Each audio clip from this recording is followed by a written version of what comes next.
अस्सलाम वालेकुम दोस्तों, मैं हूं उस्मान। आप देख रहे हैं यूट्यूब चैनल उस्मान ब्लॉग 69। अल्लाह के फजल और शुक्र करते हुए आज की वीडियो शुरू करते हैं। दोस्तों, आज हम कराची से दिल्ली जाने वाले ट्रैक पर मौजूद चक अब्दुल्ला के रेलवे स्टेशन पर मौजूद हैं। जैसा कि आप देख सकते हैं, ये रेलवे स्टेशन जो है ये खंडर बन चुका है। स्टेशन की 1947 के मौके पर बहुत ही दर्दनाक कहानी है। आइए चलते हैं, इस रेलवे स्टेशन की सैर करवाते हैं और इसकी हिस्ट्री के बारे में बताते हैं। कराची से दिल्ली जाने वाले ट्रैक के दरमियान ये छोटा सा रेलवे स्टेशन बहुत ही अहमियत का हामिल है। ये ट्रैक जो है ये 250-300 साल पहले अंग्रेज़ों ने बिछाया था। ये ट्रैक जो है ये कराची से शुरू होकर बराह रास्त बहावलपुर, आगे अमरू का रेलवे स्टेशन, आगे इंडिया में दाखिल होकर दिल्ली तक अख्ताम पजीर होता था।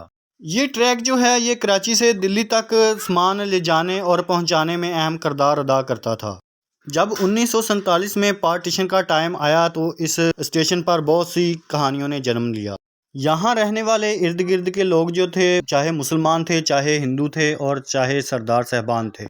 पाकिस्तान इंडिया पार्टीशन से पहले इसी स्टेशन से बजरिया ट्रेन सफ़र किया करते थे, लेकिन पार्टीशन के मौके पर यहाँ कत्लो गारत का सिलसिला शुरू हुआ और बहुत सी जानें निकल गया।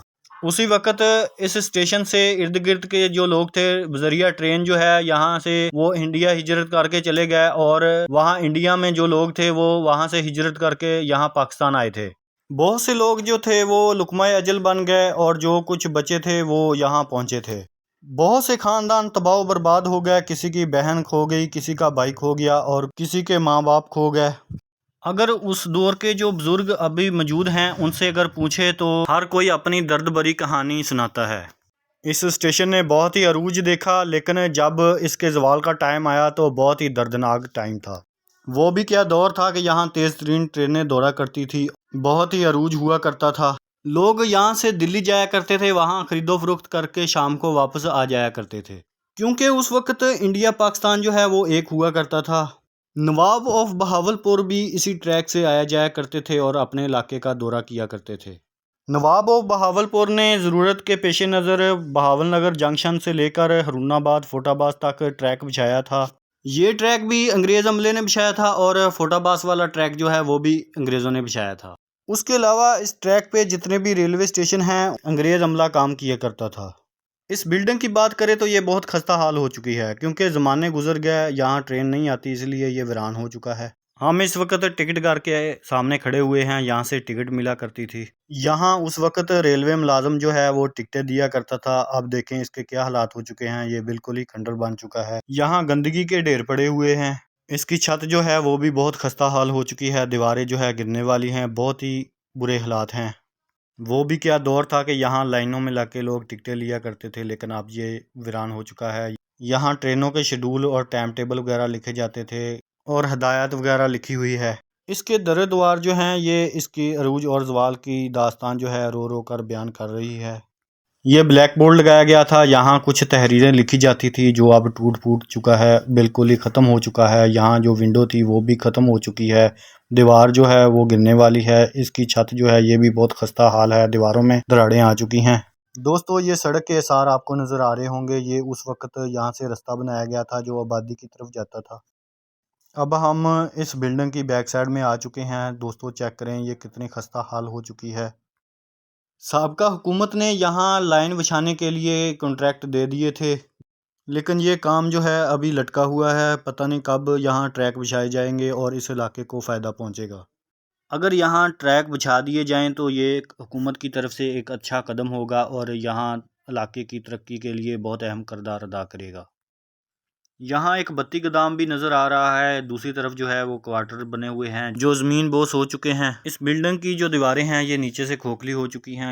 स्टेशन में कमरों के सार बाकी हैं। ये सामने जो दरवाज़ा नज़र आ रहा है, यहाँ दरवाज़ा गायब हो चुका है। यहाँ गंदगी के ढेर पड़े हुए हैं, दरवाजे की चगाठे तक उखाड़ ली गई हैं। मज़ीद आगे चल के आपको दिखाते हैं। इसकी छत जो है ये भी गिरने वाली है, दीवारें भी खस्ता हाल हो चुकी हैं। ये चेक करें दोस्तों, विंडो, खिड़कियाँ और दरवाजे जो है सभी गायब हो चुके हैं, अलमारियाँ भी गायब हैं। कोई दौर हुआ करता था कि यहाँ रेलवे मुलाजम बैठ के काम किया करते थे और ट्रेनों को कंट्रोल किया करते थे, लेकिन अब जो है यहाँ वीरानी के अलावा कुछ नहीं है। यहाँ हमें एक आतिशदान नज़र आ रहा है जो सर्दियों में कमरे को हीट देने के लिए काम आता था। इसके आसार जो हैं बहुत वाजे हैं। दीवारों में उस वक़्त जो लवानियाँ लगाई गई थी उसके तासरात अभी भी बाकी हैं। बाहर जाके और चीज़ें भी दिखाते हैं दोस्तों। ये चेक करें, यहाँ जो फर्श लगा हुआ है ये अभी भी काफ़ी बेहतर हालत में मौजूद है। गिरदो गुबार गंदगी पड़ी हुई है। यहाँ एक और रूम मौजूद है, यहाँ टिकट देने वाला मुलाजम बैठा करता था। ये रूम के सामने हम मौजूद हैं दोस्तों। ये चेक करें, इसका जो दरवाज़ा है ये भी गायब हो चुका है, चगाटें वगैरह भी गायब हैं, इसके विंडो खिड़कियाँ सभी गायब हो चुकी हैं, अंदर गंदगी के ढेर पड़े हुए हैं। ये चेक करें दोस्तों, सामने यहाँ वो मुलाजम बैठ के टिकटें दिया करता था। इसकी छत जो है ये भी खस्ता हाल हो चुकी है, यहाँ एक और आतिशदान लगाया गया है। ओवरऑल ये बिल्डिंग जो है बिल्कुल ही खस्ता हाल हो चुकी है। दीवारों से प्लस्तर जो है उखड़ चुका है, हर तरफ गंदगी के ढेर पड़े हुए हैं। दोस्तों अब चलते हैं, यहाँ मौजूद एक बत्ती गोदाम है वो आपको दिखाते हैं।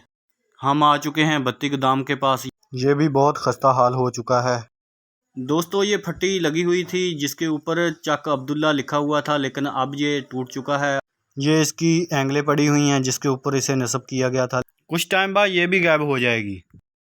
आज हम मोहम्मद इकराम जो रेलवे मुलाजम थे किसी दौर में, उनसे मुलाकात करवाएंगे क्योंकि उन्होंने काफ़ी वक्त जो है रेलवे पे ड्यूटी दी और अपने फ़राइज़ अंजाम दिए। उनके पास काफ़ी नॉलेज है, हम उनके पास जाएंगे और आपको मालूमात फ़राहम करेंगे।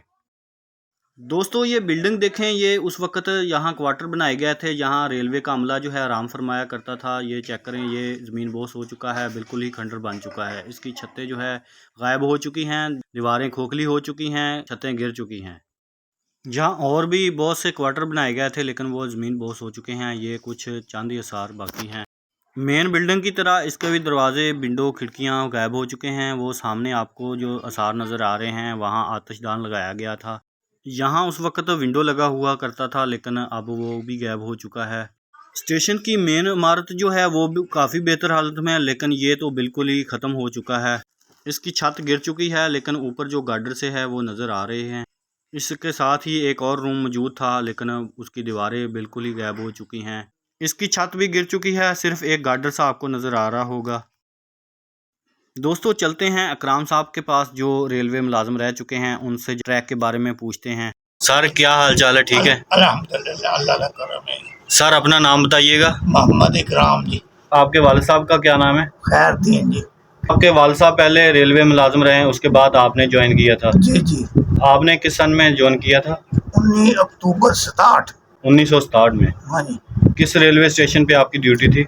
मैं पहले आया सा जी रिलीविंग, मतलब जिथे जरूरत होवे उथे चले जाना।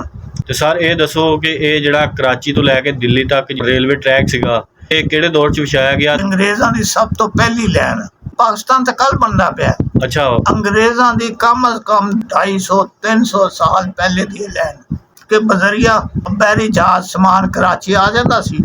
सही। फिर अगे यानी कि ऐसे ट्रैक के जरिए समान जिहड़ा दिल्ली तक पहुंचाया जांदा। दिल्ली तक इत्थे किन्नियां पैसेंजर ट्रेनां ते किन्नियां माल गड्डियां अप दी हुंदियां सन, 3 डाउन दी हुंदियां सन। सही है। एक दिल्ली माल गड्डी गुड्स ट्रेन दिल्ली बावलनगर तो सम्मा सिटा ते सम्मा सिटा तो बावलनगर। फोटाबाद साल नूं लैन जानी, उधर किन्नियां ट्रेनां चलदियां सी? उधर 2 जांदियां ने सन पैसेंजर। सही है। एक माल गड्डी गुड्स ट्रेन, वो भी डेली सर्विस।